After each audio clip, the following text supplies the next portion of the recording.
मंडी गया, वहाँ से उसने दुम्बा खरीदा और उसके गले में रस्सी डाल के वो अपने घर की तरफ चला आ रहा है। रास्ते में एक चोर आया और उसने दुम्बे के गले से रस्सी काटी और दुम्बे को लेकर चलता बना। अब जो उस दुम्बे का मालिक था उसे खबर ना हुई, काफी आगे तक वो चलता गया। फिर उसे महसूस हुआ कि मेरे हाथ में जो रस्सी है वो तो खाली है और पीछे बंधी हुई कोई चीज नहीं है। उसने पीछे मुड़ के देखा तो वाकई ऐसा था। अब वो परेशान हुआ, ना उसका दिल आगे जाने को करे और ना पीछे मुड़ने को करे। इसी सोच विचार में वो बोझल दिल के साथ वो अपने घर की तरफ बढ़ा।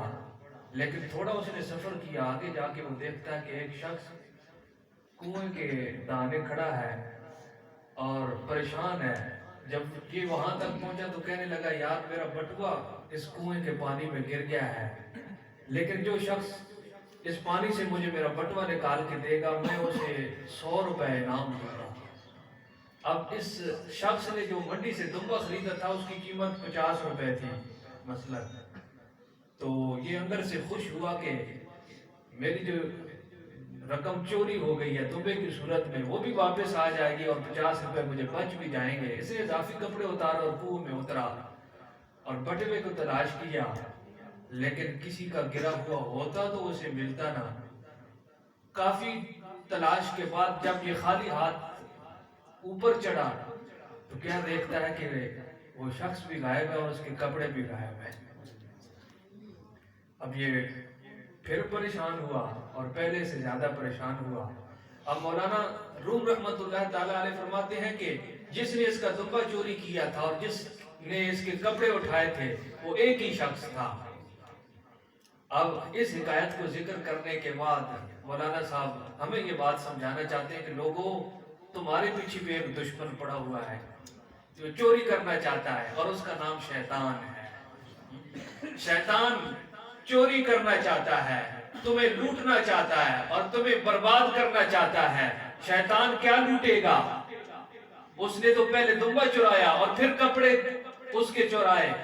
मौलाना साहब फरमाते हैं कि शैतान पहले तुम्हारी इस रस्सी को काटना चाहता है जो कुरान मजीद के साथ तुम्हारा रिश्ता जुड़ा हुआ है। इस रस्सी को काटना चाहता है और उलमा सुलहा और पीराने निजाम की मजलिस में तुम आते जाते हो, उनकी वाज नसीहत और तकारीर जो तुम सुनते हो और गुनाहों से अपने आप को बचाते हो, इस रस्सी को काटना चाहता है। जब कुरान से भी रिश्ता तुम्हारा कट गया और इस तरह की पाक मजालिस और महाफिल से भी तुम दूर हो गए, ये रस्सी भी उसने काट दी, तो फिर क्या है? गुनाहों के कुएं में तुम्हें उतारेगा और तुम्हारे ईमान के लिबास को भी वो चुरा के ले जाएगा। वो तुम्हारे ईमान को लूटना चाहता है। वो तुम्हारे सीने में जो रब की एक याद है और एक सोच है, वो इस ईमान के नूर को वो लूटना चाहता है। अब बाबा जी वकार उलमा फरमाते हैं कि इंसान के दो दुश्मन हैं, एक तो शैतान है और एक दुश्मन बंदे का अपना नफ्स है।